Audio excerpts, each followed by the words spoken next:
The topics and opinions expressed in the following show are solely those of the hosts and their guests and not those of W4CY Radio, its employees, or affiliates. We make no recommendations or endorsements for radio show programs, services, or products mentioned on air or on our web. No liability, explicit or implied, shall be extended to W4CY Radio or its employees or affiliates. Any questions or comments should be directed to those show hosts. Thank you for choosing W4CY Radio.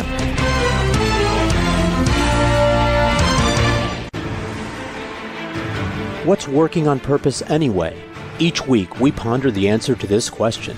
People ache for meaning and purpose at work, to contribute their talents passionately and know their lives really matter. They crave being part of an organization that inspires them and helps them grow into realizing their highest potential. Business can be such a force for good in the world, elevating humanity. In our program, we provide guidance and inspiration to help usher in this world we all want, working on purpose. Now, here's your host, Dr. Elise Cortez.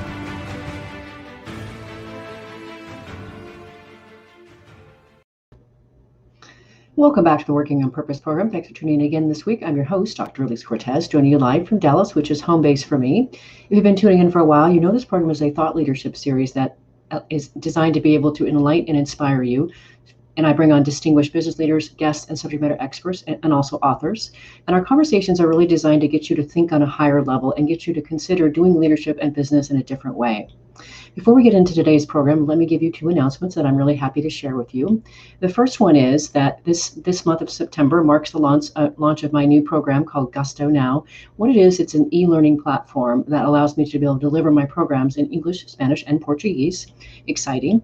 And the second announcement is my book is coming out, and it's now listed on Amazon. It's coming out November 17th, and you are able to pre-order it now if you like. It's called Purpose Ignited: How Inspirational Leaders Unleash Passion and Elevate Cause. And so fun. Let's call that my pandemic baby, shall we? It's been great to get it out there. Now, on to this week's program. Our guest today is Elizabeth Lotardo, who is a consultant, researcher, and co-author of the book called Selling with Noble Purpose: How to Drive Revenue and Do Work That Makes You Proud. She is the VP of Services at a sales and leadership consultancy called McLeod & Moore and leads sales transformation initiatives for clients like Oracle, GE Adventures, and Fiserv. She joins us today from Atlanta, Georgia. Elizabeth, welcome to Working on Purpose. Great to be with you. Isn't it fun? It should be like that, right? It just should be like that. I couldn't agree more. And I loved hearing the intro that business can be a force for good. So I'm excited to dive into this topic. Absolutely. Well, I have to, for our listeners and for our viewers, not our listeners, but let's do this for fun. Since I can look right behind your beautiful face and see your book on your shelf, here's my copy right here. Woohoo! Oh, right? Great. Right. I love it. So as you know, I like to devour the contents of the books that I read, the people coming on. So thank you for sharing with me and finding me. So I love the whole idea of why does a book get written in the first place? I know from my own recent experience how hard it was. It was easier to bring my 17-year-old daughter into the world, Elizabeth, than it was to bring that book into the world. So I appreciate what you've done. So first, if you would, you tell a story in the book about where the book came from, how it was born. Tell us that story to get us started.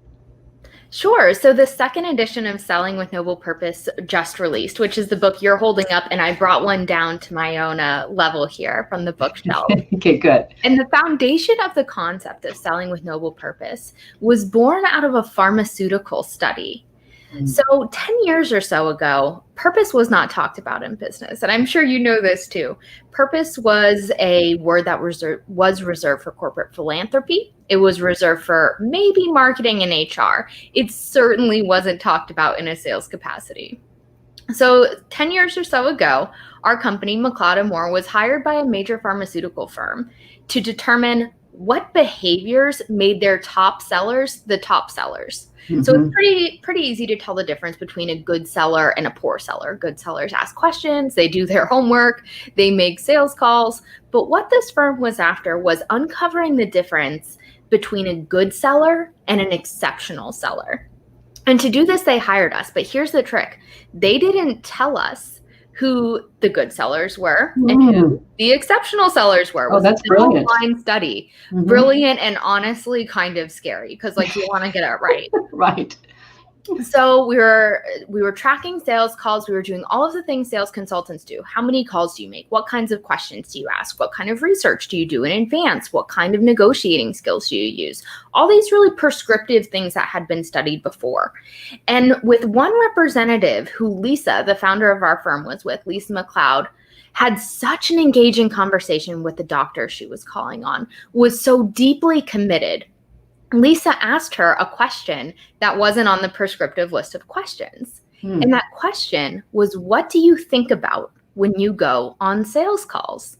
And again, many years ago, the mindfulness, the gratitude, the purpose, that conversation had not made its way into the sales vein yet. And what this representative said, the representative who sold drugs that help people with arthritis, was that she thought about every single day one particular patient who, when she was coming up in a doctor's office, tapped her on the shoulder and said, "Miss, are you the representative for this drug?" She looked down at the woman and said, "Yes, ma'am, I am." And the patient looked up at her and said, "I just want to thank you for giving me my life back, because prior to taking this, I couldn't go anywhere. I couldn't do anything. And when my doctor put me on this drug, now I'm able to go fly across the country and see my grandchildren. I can play with them. And it's a level of freedom I never thought I would have back." So the representative is telling Lisa this story. Lisa's kind of caught off guard because we're supposed to be tracking how many calls and what types of calls, and this is totally different. Where we put this. Right. There's not a box to check on this one. But she told the story so emotionally. Lisa was called to dig a little deeper into this. Why do we sell? What kind of story do we carry in our heart? And what she found, going back through all the transcripts of the hundreds of interviews, were 5 people who alluded to this sense of higher purpose, who said, I met a patient one time who told me this. My dad was a doctor. That is such a hard job. I want to make the doctor's life easier. I'm so passionate about the science of our company. I can't wait to share it with people.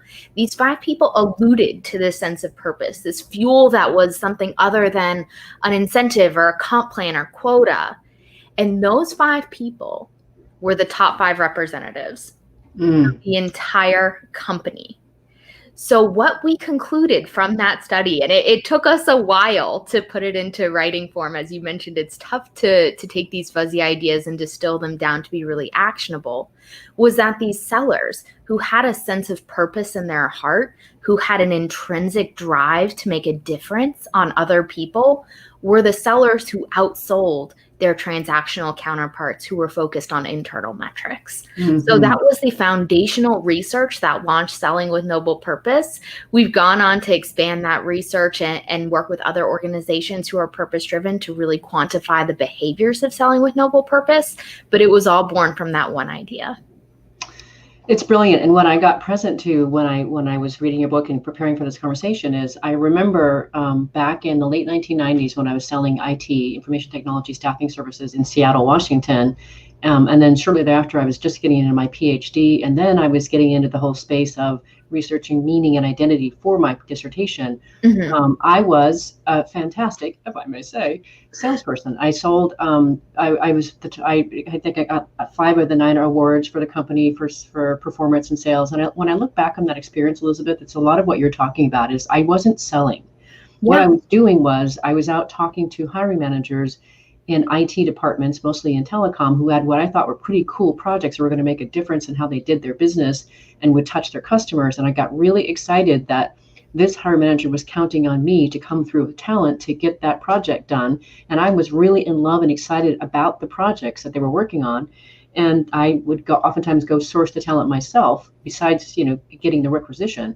And it was all driven from the notion that I'm attached to something way bigger than myself. And so I was coming from a place of, I want to come through for this manager and this organization, not sell these services.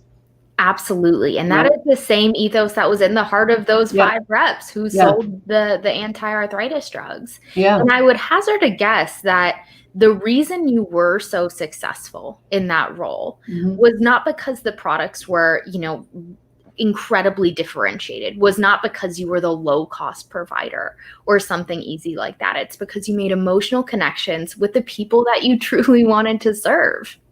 Well, yeah, and also too, I saw that the work that they were doing was meaningful, and I felt connected to something much bigger because and that's why I actually did my research around understanding how IT people experience meaning in their work and their relationship identity. So I got really invested in the work that they were doing. So yes, you're right. Intrinsic motivation writ large, for sure. So I appreciate you helped me kind of connect that for myself as well. So that was another great thing about getting to host the show, that I appreciate that I learned from what you write in your books for me too. Well, we hear a lot that the word selling with noble purpose put a phrase to what so many top salespeople had really carried in their heart. Yeah. And hadn't coined a phrase around it, hadn't connected with other people who felt that way. It's kind of an individual thing of top performers. Well, and so that gets me to the next thing that I wanted to talk about, and I want to showcase this. In that just yesterday, I'm coaching a young woman.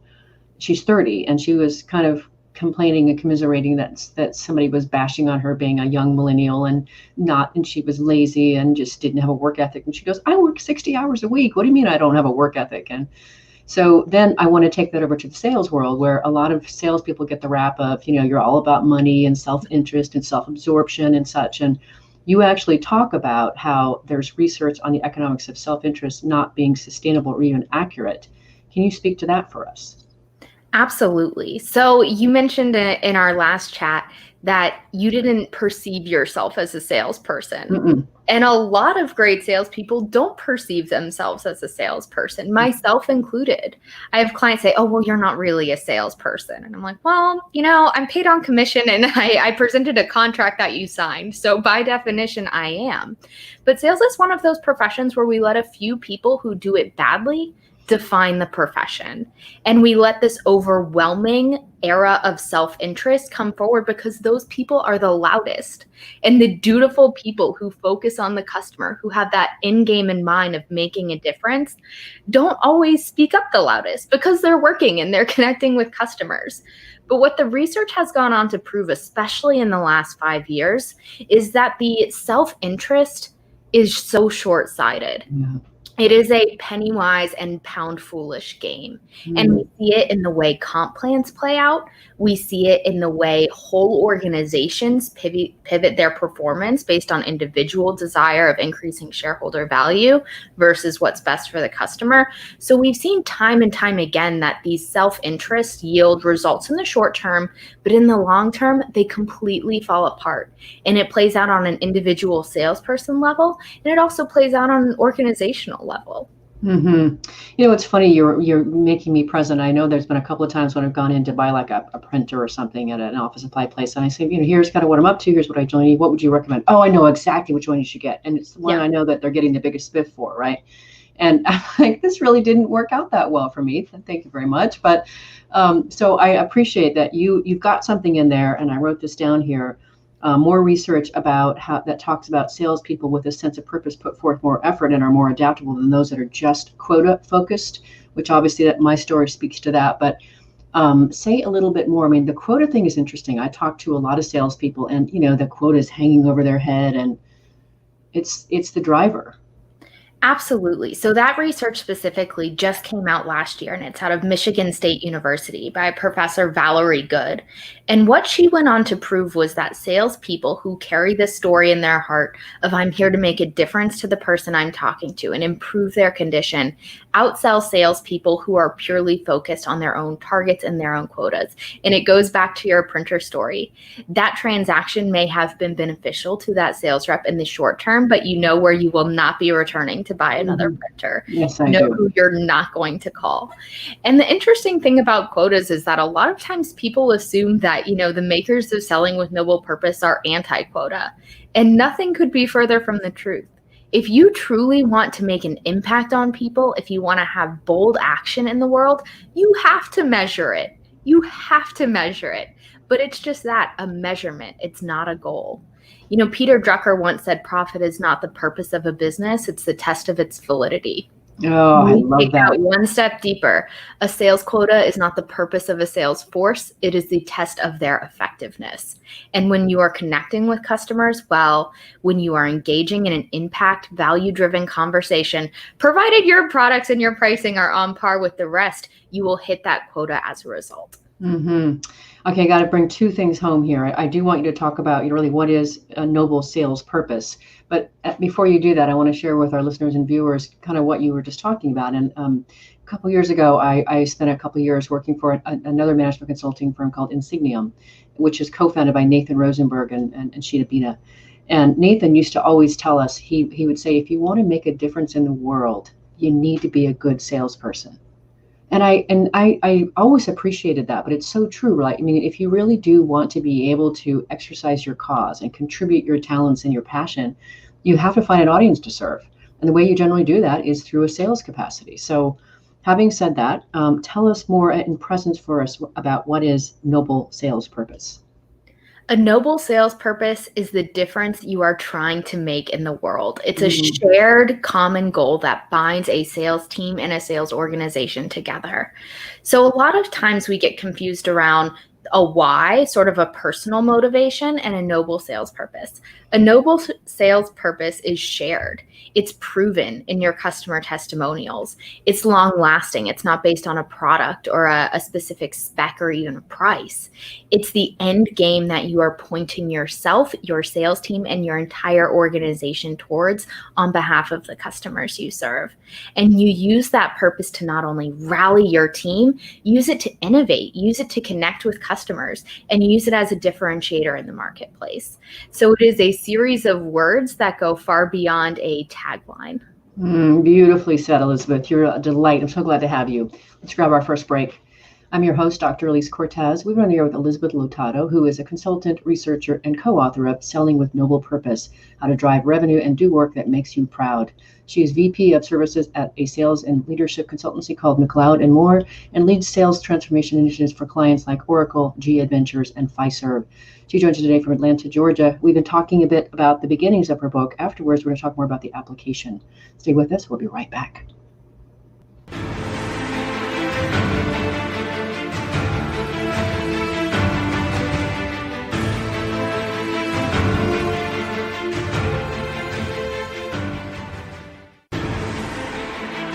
Dr. Elise Cortez is a management consultant specializing in meaning and purpose, an inspirational speaker and author. She helps companies visioneer for greater purpose among stakeholders and develop purpose-inspired leadership and meaning-infused cultures that elevate fulfillment, performance, and commitment within the workforce. To learn more or to invite Elise to speak to your organization, please visit her at elisecortez.com. Let's talk about how to get your employees working on purpose.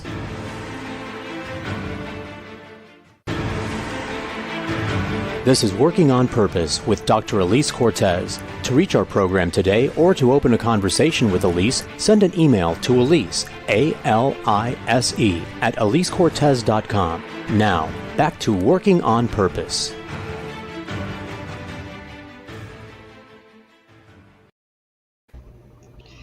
Thanks for staying with us and welcome back to Working on Purpose. If you're just tuning in, my guest is Elizabeth Lotado. She is a consultant, researcher, and co-author of Selling with Noble Purpose, How to Drive Revenue and Do Work That Makes You Proud. She is also a popular LinkedIn learning author, and her work has been featured in the Wall Street Journal and NPR. I'm your host, Dr. Elise Cortez.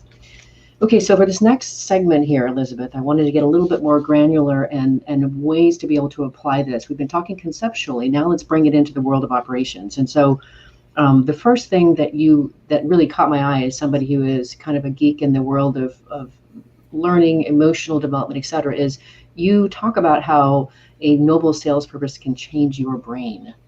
Tell us how. So I join you in being a geek about these things. And I so enjoyed the research for Selling with Noble Purpose, especially from a neurological perspective. Mm-hmm. You know, we hear a lot about dopamine in our current society and an addiction to dopamine. And nowhere is that more present than in a sales team. We get addicted to the high of the close. We get addicted to winning short-term awards. And what we found in the research of Selling with Noble Purpose is that serotonin is actually a more effective brain chemical for a sales team to tap into. And serotonin, unlike dopamine, is long lasting. It's associated with making an impact on people, with loving relationships, with gratitude. And what serotonin will do that dopamine will not is guide salespeople through a tough time, through a lost sale, through a competitive threat in a way that doesn't leave them feeling burnt out. So while especially now in a pandemic and an economic fallout, we're relying on that deep belief that we make a difference, that our work matters, and that these short-term things are only that. They're short-term and they are not deterrents from that noble impact we want to make. So I think there's an important distinction in this brain chemical, feel-good lump between the two, and leaders particularly have to be very conscious of which one they're tapping into. That is so yummy, Elizabeth. I'm going to add one more thing to that from my perspective, and that's this notion of limbic resonance. And so meaning is registered in the limbic brain alongside memories and emotions. And the reason meaning works is because it's anchored in emotion. Right. And so where you can experience that limbic resonance is when you can actually notice a team connected, whether it's a salesperson connected to the client or the customer, or the sales team connected to each other. You can actually, you can feel that connection. And it's because of the limbic resonance. How cool is that? That is super cool. That reminds me of some research from Paul Zak, who's a neuroscientist. I'm not sure if you're familiar with his work. He studied the difference in biological response to an emotionally engaging narrative versus a flat narrative. So a narrative about people and their feelings and the impact versus, kind of a spreadsheet style talk.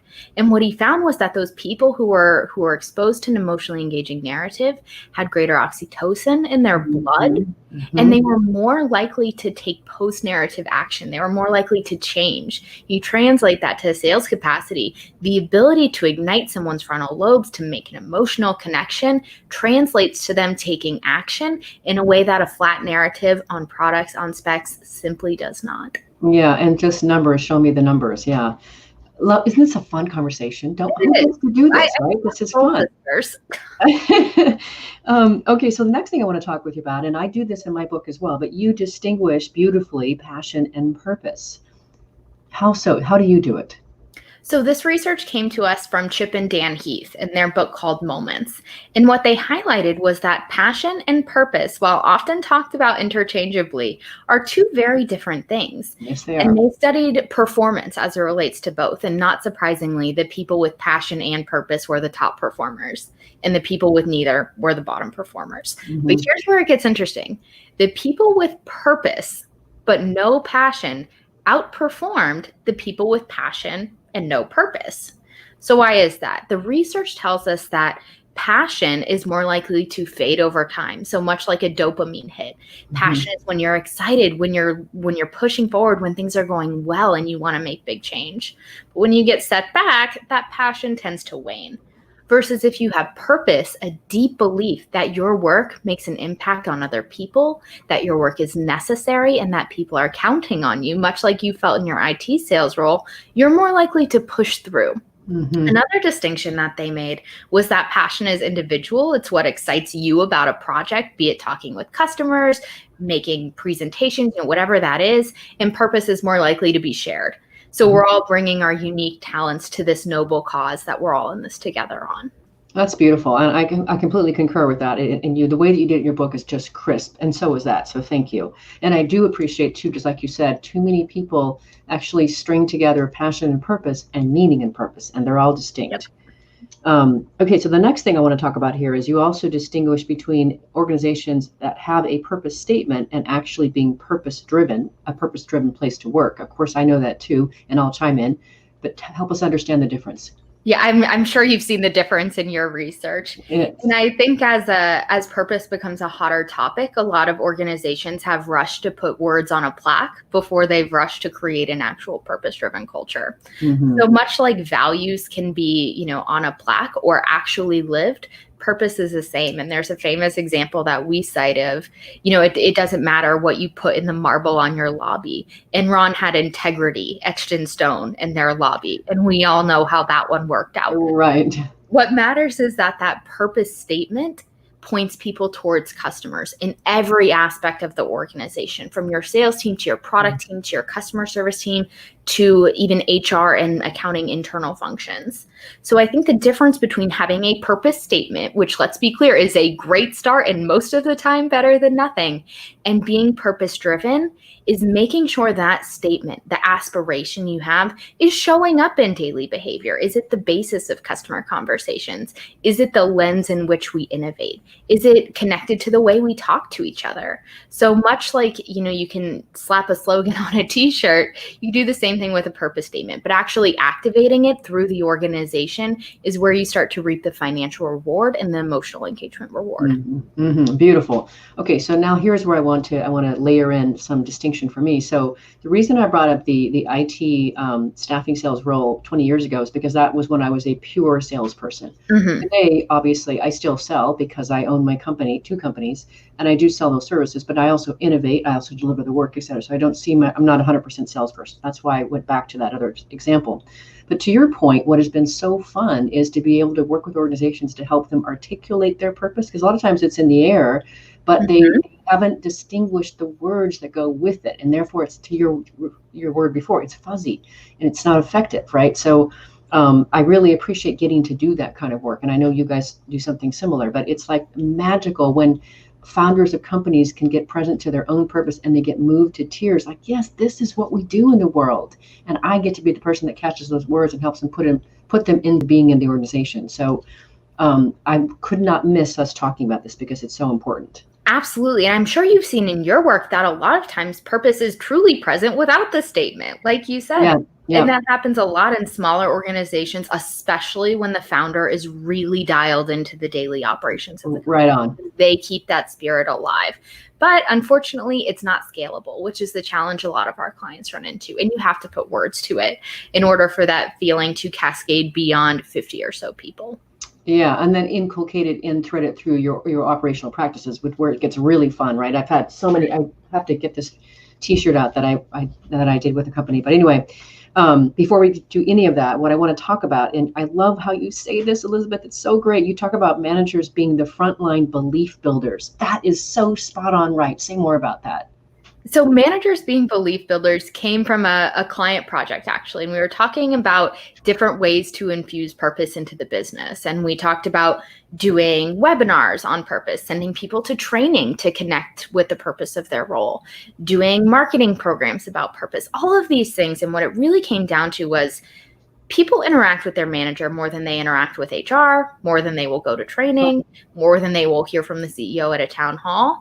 And the manager's ability to connect the functional task of that department and that person specifically to a higher, more noble purpose is what makes or breaks a purpose-driven culture. Mm-hmm. And there's some research out of KPMG that cited that if a manager is consistently talking about the meaning of the work with their employee, that employee is 3 times more likely to stay. And from your experience in staffing, that's expensive. Yes, it is. Huge cost savings to an organization if they can cut down the expense of retention and of replacing people. So I think as organizations work towards purpose-driven culture, the single most important element from my perspective is that frontline manager. Mm-hmm. So I wanted to echo a couple of points there. One is the importance of reiterating the importance and meaning of a person's work, because a lot of times in the everyday you get lost in, wait, I just have to get through this stack of papers, right? That's what I really have to do, right? And so we lose the focus of why it is that we're doing that, and then it becomes a drag and something that we have to get ourselves through. And so a lot of what I say in my speaking and in my book and my consulting is the importance of leaders and frontline managers being belief builders, as you call them, believing in the importance, helping their team members understand the importance of their work and the job that they're actually doing. And so one of the things that I appreciate is, so what I always say is you got to be a good storyteller, right? As a leader, mm-hmm. You got to be able to help people understand the story of their contribution to the organization and why it's important and why you appreciate it. And I know you sort of said this before too, but being able to distinguish in the opening story, why does a company exist? Why do their products and services actually exist? And I do know that there's a company called Stryker here that does this really well. They bring in patients who have benefited from their medical devices, so that their employees can see and always be connected to, this is why we do what we do, right? So there's an ongoing mechanism to remind them of how important their work is, like what Mhm. your early example was. Those kind of things are so important. They absolutely are. And I want to make the distinction that this philosophy of having this deeply seated noble purpose extends far beyond medical. Obviously, all of us Absolutely. are appreciative, particularly in this time of our friends in healthcare. But we have a client called SupportWorks, who is a foundation repair company, who brings in people just like that company Stryker does, who talk about, we were so worried about our house. Now we have this peace of mind that we can raise our family here without foundation problems. We, were dreading every time it rained because our basement flooded and we had mildew, and now we don't. We know the home is safe for our children with asthma. It's really shocking once you get beyond the daily logistics and the to-dos of a business, the huge ripple effect that it has on people, because for a business to exist with any type of success, you have to be making a positive impact on customers. And so often those stories are lost in a to-do list. You are just brilliant, Elizabeth. I love your heart. I love your mind. It's just beautiful. So well, thank you. You're welcome. I'm with like I said, a kindred spirit in this purpose space. You are. You're in good company. And it's just us. No one else is listening. All right, so I want to talk a little bit about leadership here, because I think this is so important. And you distinguish that great sales leaders ask their team, how will this customer be different as a result of doing business with us? Instead of, what have you done for me lately? What's the number? Yeah. Say more about how to distinguish a great sales leader. So I will put an asterisk on that statement with, they ask it in addition to what are the numbers in our fair enough. pipeline Totally active. Fair. But that question, how will the customer be different as a result of doing business with us, is the essence of noble purpose. And we call it the game-changing question because it changes the game in a couple of different ways. One, it prompts the salesperson to dig deeper from a discovery perspective. If you know you have to answer that question to your manager, you're more likely to have engaging and thoughtful discovery conversations than you are to pitch your little pitch deck.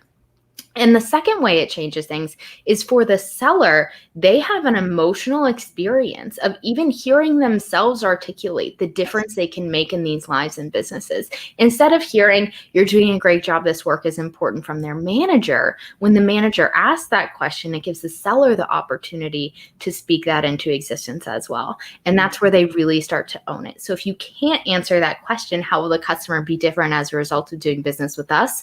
You are likely undifferentiated in the pitch you're about to give, and you don't have enough information to go forward, and you're probably not as fully engaged and present with your heart as you could be. So asking that question changes both of those. Yeah, and so that kind of that gets me to the space of, if you, whatever you're doing in the world of work, right? I always have the phrase, if you're not going to share your soul with me, don't waste my time. And so that question opens the possibility that you're really going to get into the real intimate, meaningful world of the person that you're wanting to work with. And I think that is stunningly beautiful. What a simple question to ask. It is such a simple question to ask, but it's one that's so easy to forget when you're worried about who are the decision makers, who are the competitive threats, what's the pricing strategy, are we going to purchasing or not? Like, all these things contribute to this whirlwind of activity in a sales perspective. But when you can put that on pause for literally 90 seconds and lean into this game-changing question, you truly flip what's going on, not only in your own mind, you become more engaged, but what's going on in the mind of your customer, because your ability to articulate that value is what's going to make or break the deal, not a pitch deck. Beautiful, Elizabeth. Let's grab our last break. I'm Dr. Elise Cortez, your host. We've been here with Elizabeth Lotardo, who is a consultant, researcher, co-author of Selling with Noble Purpose, How to Drive Revenue and Do Work That Makes You Proud. She is VP of Services at the sales leadership consultancy called McLeod & Moore, and leads sales transformation initiatives for clients like Oracle, G Adventures, and Fiserv. She joins us today from Atlanta, Georgia. Stay with us. We'll be right back.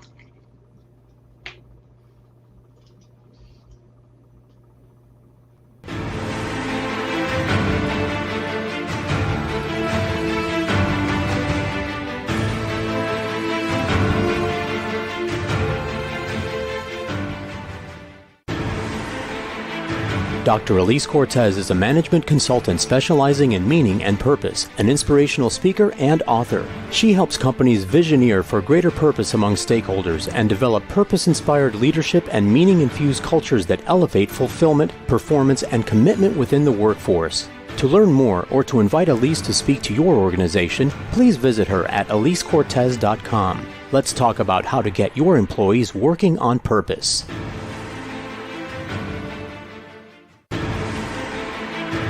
This is Working on Purpose with Dr. Elise Cortez. To reach our program today or to open a conversation with Elise, send an email to Elise, A-L-I-S-E, at elisecortez.com. Now, back to Working on Purpose.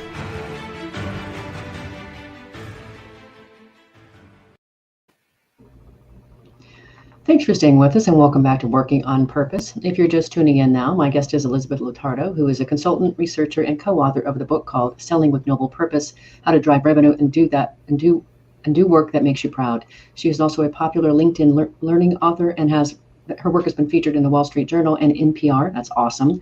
I'm your host, Dr. Elise Cortez.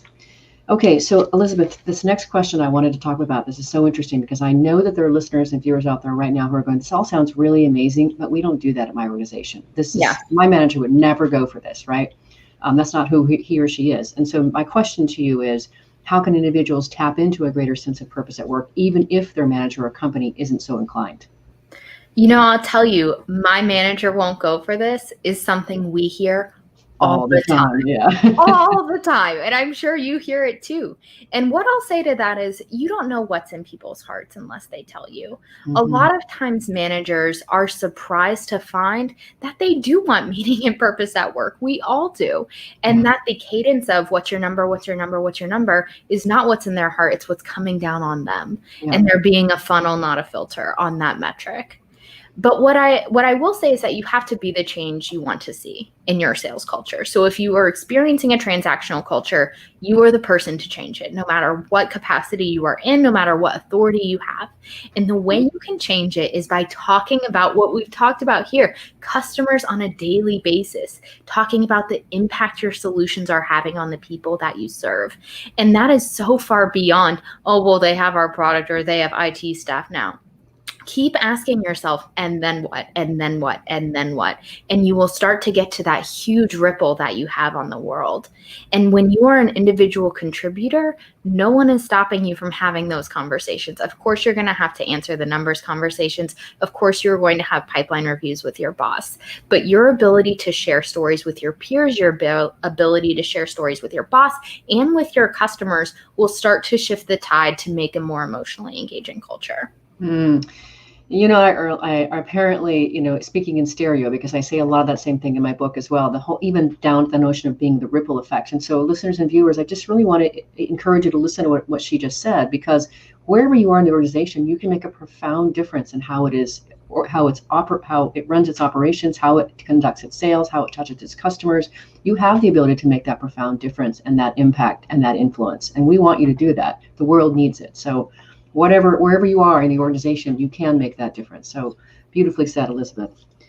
All right, so now I have to get us to, I loved what you said in your book. You talk about the dirty little secrets of sales training. Do tell. The dirty little secret about sales training. Yeah. The dirty little secret about sales training is not so much of a secret for anyone in learning and development. It's that it doesn't stick. Mm-hmm. We go into the classroom, we spend days practicing new sales skills, we work with acronyms and call models, and we all vow we're going to focus on the customer more. And then 72 hours later, it's almost like we never went. And the reason that is that those skills did not change the North Star of the organization. If the North Star of the organization is still the close and the quota, and to hit that quarterly number, those skills are going to get washed away and we'll go back to our own habits.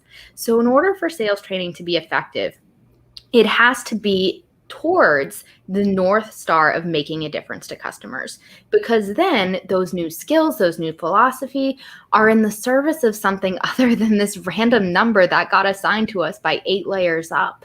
Mm-hmm. So when you're focused on your customer and the difference you want to make, you are more likely to not only pay attention in sales training, you are more likely to practice and stick with those skills long after you leave.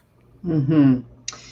Ooh, so that we're going to build on that, I think, in this next question. So before I say it, I lob the question to you, I want to position this. So I have something also that I write about in my book, and that is that very often when I'm out speaking to audiences, Elizabeth, I talk about, what will you do with your one precious life? And they're like, well, I've got these ideas, but I'm okay where I'm at now. And I hear the telltale sign of they're giving up on their dreams. Essentially, they've consented to where they are, and so that ambition is really waned. And so I was really intrigued when you talk in your book about how purpose can help sales teams set and achieve ambitious targets. Say more about that. So when you want to make a big difference in the world and you are calibrated to a noble sales purpose, you are motivated to make some real change. And instead of pushing back on your numbers saying it's too big, too bold, I can't ever do that, I'm not going to be able to get those customers over the line, you are instead focused on setting ambitious goals because they feel exciting and they feel purposeful instead of feeling like a grind.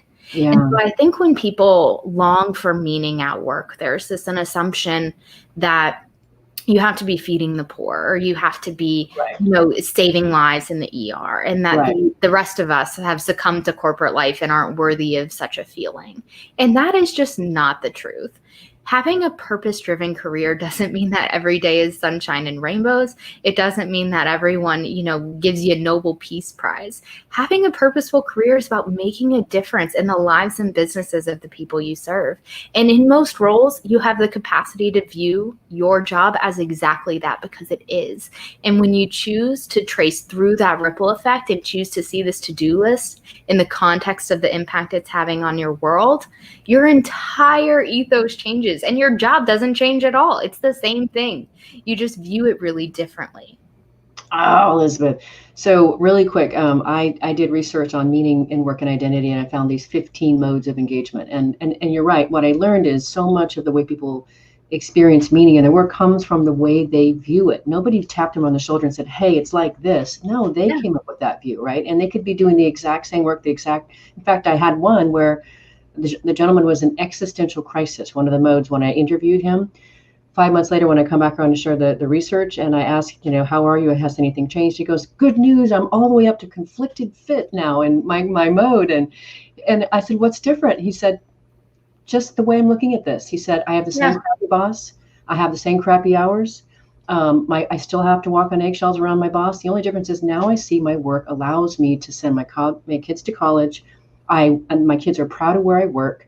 I had opened a conversation with my wife about how miserable I was, and now I have her support. So, you're so right. This is so important. So if we can empower our listeners and viewers to see that they have the capacity to change their experience of work just on how they see it, we've done something today. Absolutely. And that's what I would say to everyone. You do have to be the change you want to see. And I know we touched on millennials earlier and how they get a bad rap for wanting this sunshine and rainbow workplace.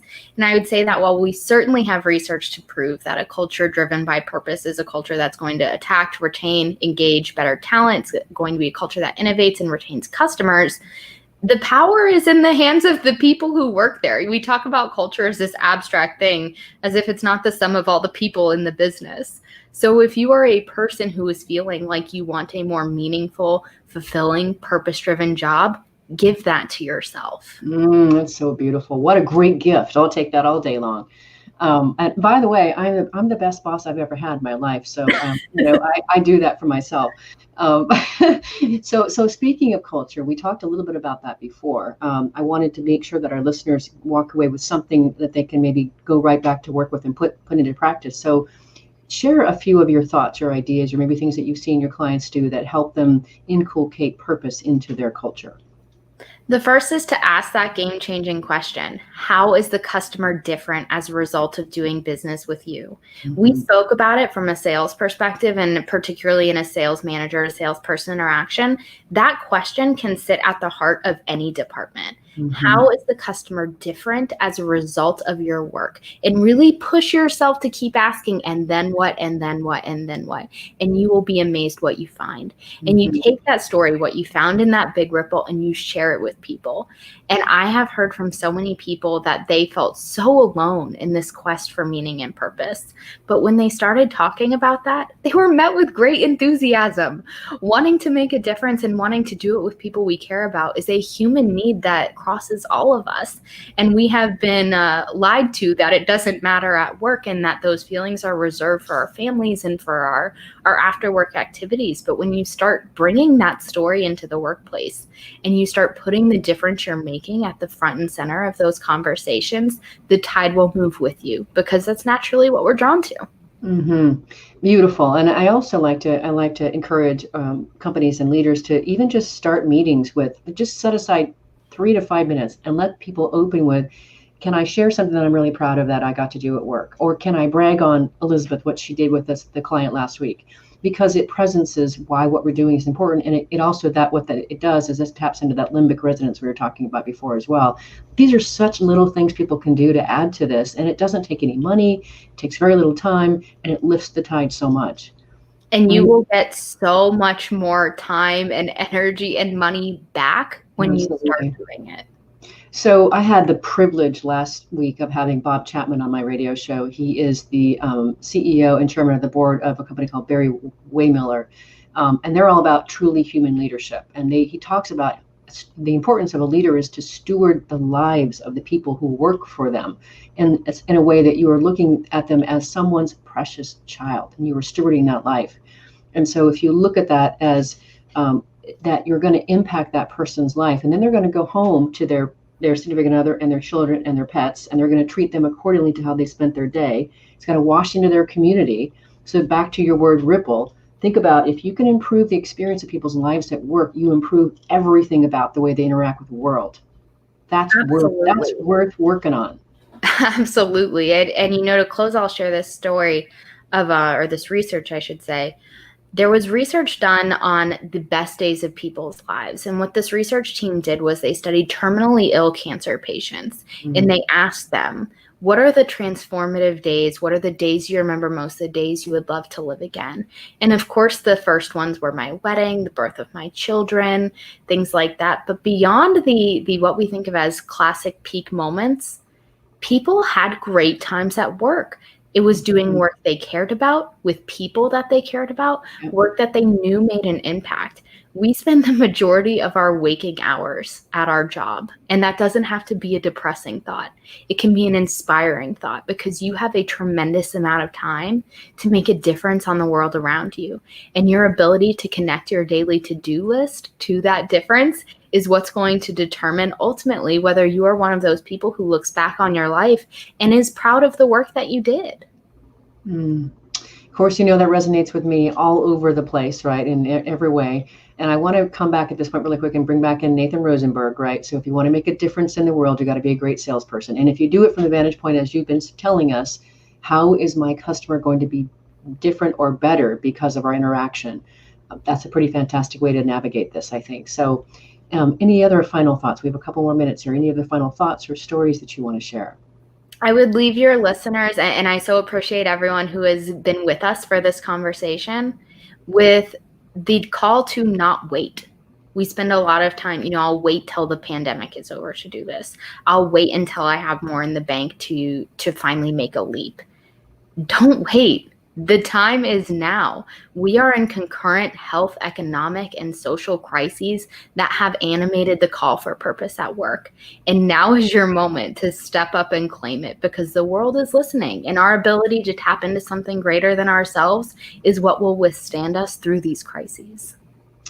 Beautiful, Elizabeth. And to that end, I'll add that one of the things that I've been saying through my bullhorn through this COVID-19 pandemic is that we have a perfect opportunity as organizations to reevaluate everything that we're doing, especially related to human capital practices, and for our conversation, how we operate as a sales organization, and throw out all the crap that doesn't work, that's outdated, that completely dehumanizes the work, and let's find and activate and thread in meaning and purpose. We have the chance to totally redo all of that right about now. And so I'm with you. I feel the urgency, I feel the opportunity, and I'm completely with you. Now sounds good to me too. Perfect. Well, I'm so appreciative of you having me on, and I cannot wait to read your book. You definitely have a pre-order from me. I'm so excited to dive into all the research you've done on this topic. And like I said, I'm so appreciative of you having me on the show and connecting with another purpose-driven person. You are a delight, Elizabeth. I'm very glad to find you. And, I have this handy little habit of whenever I now want to connect with my radio show guests like you and I have is I might show up on your doorstep when I'm there, in Atlanta for business. So, if the door knocks, open it. Okay. You got it. All right, listeners, thank you so much for being with us today. We appreciate so much that you joined us. If you want to learn more about Elizabeth Lotardo or her book, Selling with Noble Purpose, you can go to Selling with Purpose, right? Sellingwithpurpose.com. Sellingwithnoblepurpose.com. Sellingwithnoblepurpose.com. If you missed the show last week, we were on with Bob Chapman. We were talking about how he really has learned over the years to develop what he calls truly human leadership. It was a very, very inspiring conversation. You can always catch it via recorded podcast. Next week, we're going to be on the air with Robert Bruce. He's the founder of Go All In. We'll be talking about the thought process he teaches to break through to higher levels of performance. See you there. Remember that work is at least a third of our life, so let's work on purpose.